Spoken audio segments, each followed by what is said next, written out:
નમસ્કાર મિત્રો, અમારી યુટ્યુબ ચેનલમાં તમારું હાર્દિક સ્વાગત છે.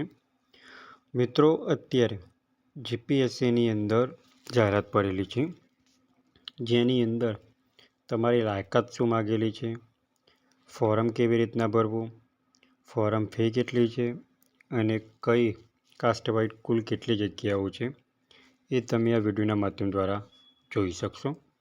તો મિત્રો, સૌપ્રથમ તમે અમારી ચેનલ ઉપર નવા હો તો અમારી ચેનલને સબસ્ક્રાઈબ કરી લેજો અને બાજુમાં આપેલ બે આઇકોનને ક્લિક કરી લેજો, જેથી કરીને રોજ નવા વિડીયોની નોટિફિકેશન મળતી રહે.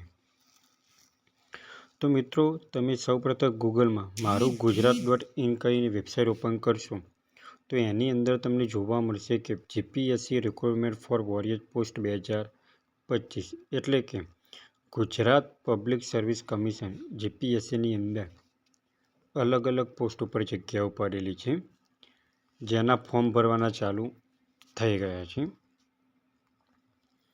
હવે મિત્રો, કુલ થઈને 496 જગ્યાઓ છે અને આ માટે જોબ લોકેશન તમારે ઓલ ઓવર ઇન્ડિયા રહેશે. આ ફોર્મ ભરવાના મિત્રો ચાલુ થઈ ગયા છે અને આ ફોર્મ ભરવાની છેલ્લી તારીખ 17/2/2025 છે. હવે મિત્રો, આપણે જોઈએ કે આની અંદર તમારે કઈ પોસ્ટ ઉપર કુલ કેટલી જગ્યાઓ છે.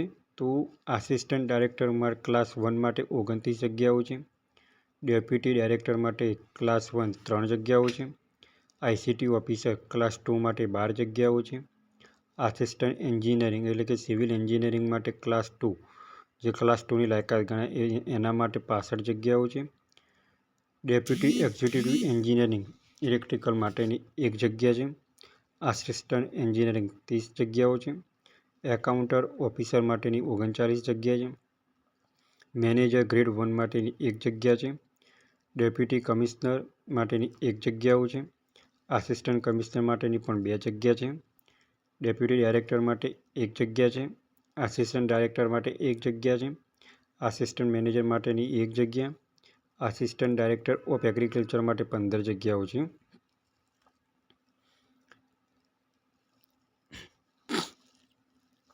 Deputy director of agriculture district agriculture એટલે કે જિલ્લા એગ્રીકલ્ચર ઓફિસર માટેની 12 જગ્યા છે, તાલુકા પ્રાઇમરી એજ્યુકેશન ઓફિસર માટે 40 જગ્યાઓ છે, ચાઇલ્ડ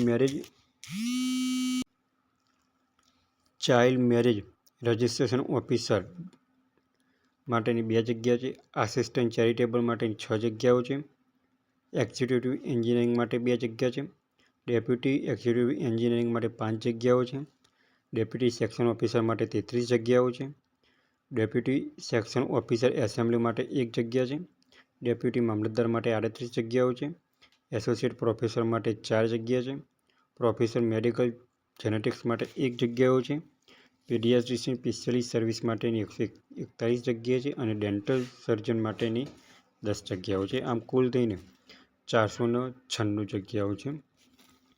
મિત્રો, હવે આ પોસ્ટ ભરવા માટે તમારી લાયકાત શું હોવી જોઈએ? તો આ પોસ્ટ ભરવા માટે મિનિમમ તમારી લાયકાત તમારે પોસ્ટ પ્રમાણે હોવી જોઈએ અને મિનિમમ લાયકાત તમારે ગ્રેજ્યુએશન પણ હોવું જોઈએ. હવે મિત્રો, પરીક્ષાની વાત કરીએ સિલેક્શનની, તો સૌપ્રથમ તમારે પ્રિલિમિનરી એક્ઝામ લેવાશે જે MCQ બેઝ પદ્ધતિથી હશે. એ તમે પાસ કરશો તો ત્યારબાદ તમારે મેઇન એક્ઝામ આવશે અને મેઇન એક્ઝામ પાસ કરશો એટલે ઇન્ટરવ્યૂ આવશે અને ઇન્ટરવ્યૂ પાસ કર્યા પછી તમે ડોક્યુમેન્ટ વેરિફિકેશન આવશે.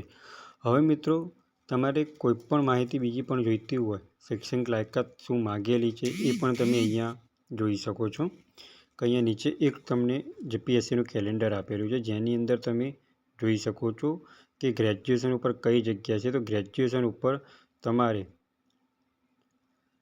119 નંબરની જગ્યા છે, મદદનીશ નિયામક ઉદ્યોગ અને ગાળા માટેની, જેની અંદર તમારે ગ્રેજ્યુએશન હોઈ શકે. બીજી તમારી ઓફિશિયલી વેબસાઇટ જોઈતી હોય તો તમે ઓફિશિયલી વેબસાઇટ ઉપર ક્લિક કરશો તેની માહિતી મળી જશે. હવે મિત્રો, આપણે આ ફોર્મ ભરવા માટે એપ્લાય કેવી રીતના કરવું? તો ફોર્મ ભરવા માટેની લિંક વિડીયોના ડિસ્ક્રિપ્શનમાં તમને આપેલી છે. અહીંયા તમે મિત્રો એપ્લાય ઓનલાઈન ઉપર ક્લિક કરશો તો ઓજસની મેન વેબસાઇટ ઓપન થશે, જેની અંદર તમારે ફોર્મ ભરવાનું રહેશે. હવે મિત્રો, આપણે વાત કરીએ કે 119 નંબરની જે જાહેરાત હતી જેની અંદર ગ્રેજ્યુએશન માગેલું હતું. તો તમે જે પોસ્ટ પ્રમાણે લાયકાત ધરાવતા હોય તો એની માહિતી લેવી તો અહીંયા ડિટેલ્સ ઉપર ક્લિક કરશો તો એની માહિતી તમને મળશે. તો અહીંયા મિત્રો તમે જોઈ શકો છો કે ડિટેલ ઉપર ક્લિક કર્યા બાદ આ રીતના એક PDF થશે, જે તમારે PDFનો અભ્યાસ કરવો જરૂરી છે. અહીંયા તમે શૈક્ષણિક લાયકાત અને અનુભવ પણ દેખી શકો છો કે પ્રોસેસ ઓફ બેચલર ડિગ્રી, એટલે કે તમે બેચલર ડિગ્રી કોઈપણ માન્ય સંસ્થામાંથી પ્રાપ્ત કરેલી હોવી જોઈએ. તો તમે આ PDFનો અભ્યાસ પણ તમે એક વખત જરૂરથી કરી લેજો. હવે મિત્રો એપ્લાય કેવી રીતના કરવું? તો એપ્લાય કરવા માટે તમારે અહીંયા બાજુમાં ડિટેલનું ઓપ્શનની બાજુમાં એપ્લાય ઓનલાઈન માટેની લિંક આપેલી છે. એપ્લાય ઉપર જેવું તમે એપ્લાય ઉપર ક્લિક કરશો તો ઓજસનું આ રીતના એક વેબ પેજ ઓપન થશે. તો અહીંયા તમારે આ વેબ પેજ ઓપન થાય તો તમારે અહીંયા એપ્લાય નાઉ ઉપર ક્લિક આપવાનું રહેશે. તમે એપ્લાય નાઉ ઉપર ક્લિક આપશો તો આ રીતના વેબ પેજ ઓપન થશે, જેની અંદર તમે જો ઓજસ ઉપર રજિસ્ટ્રેશન કરેલો હોય તો તમે અહીંયા રજિસ્ટ્રેશનના માધ્યમથી અને બર્થ ડેટ નાખીને તમે એપ્લાય વિથ OTR કરશો એટલે તમારી પૂરેપૂરી માહિતી આવી જશે. અને જો તમે ઓજસ ઉપર રજિસ્ટ્રેશન ના કરેલું હોય તો સ્કીપના માધ્યમથી પણ તમે ફોર્મ ભરી શકશો. અહીંયા તમે સ્કીપ ઉપર ક્લિક કરશો તો આ રીતના એનું પેજ ઓપન થશે, જેની અંદર તમારે જે લાલ ડોટથી મેન્ડેટ કરેલા છે એ તમારે ફરજિયાતપણે માહિતી ભરવાની રહેશે. અહીંયા મિત્રો તમે જોઈ શકો છો કે surname, first name, father name, mother name, ત્યારબાદ તમારું જેન્ડર સિલેક્ટ કરવાનું રહેશે અને ત્યાર પછી તમારી ડેટ ઓફ બર્થ સિલેક્ટ કરવાની રહેશે. તમે અહીંયા મેરિડ હોય તો મેરિડ દર્શાવી શકો છો, અનમેરિડ હોય તો અનમેરિડ દર્શાવી શકો છો.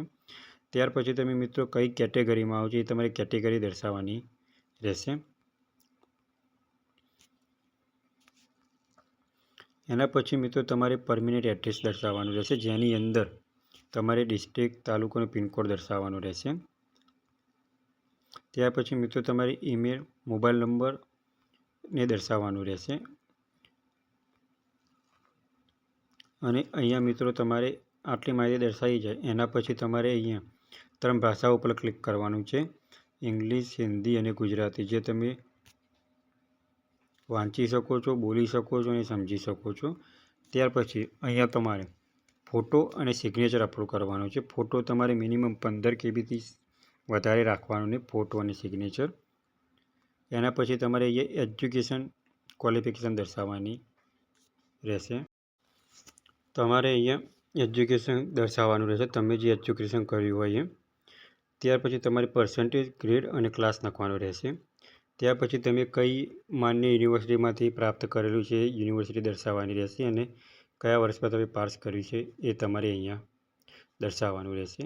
આટલી માહિતી ભરાઈ ગયા બાદ જો તમે એક્સપિરિયન્સ ધરાવતા હોય તો તમારે એક્સપિરિયન્સ સર્ટી નાખવાનું રહેશે, અને જો એક્સપિરિયન્સ ના ધરાવતા હોય તો પછી કોઈ પ્રશ્ન છે નહીં. આટલી માહિતી ભરાઈ ગયા પછી તમારે યસ ઉપર ક્લિક આપવાની સેવ કરવાનું રહેશે. જેવું તમે સેવ ઉપર ક્લિક આપશો એટલે તમારા મોબાઈલની અંદર એપ્લિકેશન નંબર આવેલો હશે. એ એપ્લિકેશન નંબર તમારે